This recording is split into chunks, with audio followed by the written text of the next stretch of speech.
యూదారాజైన హిజ్కియా రోగి అయి ఆరోగ్యము పొందిన తరువాత అతడు రచించినది.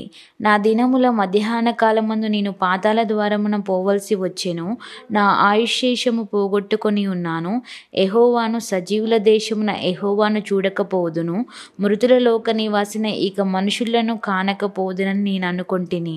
ఇక్కడ మీరు గమనిస్తే అనుకొంటిని అనే మాట రాయబడ్డది. అనగా ఎజిక్యా గారి సమయంలో మరణం తర్వాత పునరుద్ధానం ఉంటుంది, దేవుడి యందు విశ్వాసంతో జీవిస్తే ఆ విధంగా ఉంటుందని అంత అవగాహన లేదు కదా. అంత అవగాహన ఆ కాలంలో ఎక్కువగా లేదు. కానీ ఆయన అబ్రహాం దేవుడిని, ఇస్సాకు దేవుడిని, యాకోబు దేవుడిని, అంటే ఆయన సజీవులకి దేవుడు కాబట్టి ఆయన సజీవత్వంలో ఉన్నారు అనే ఆత్మీయ అనుభవంలోకి చాలా మందిని నడిపింపబడు. కాబట్టి మనం కానీ తిమోతి గారు రాసిన 2వ పత్రిక 1వ అధ్యాయం 10వ వచనంలో మనం గమనిస్తే ఏ విధంగా మరణం తర్వాత పునరుద్ధానం ఉంటుంది అనేది ఎంతో స్పష్టంగా తెలియజేయబడింది. ఒకసారి గమనిద్దాం.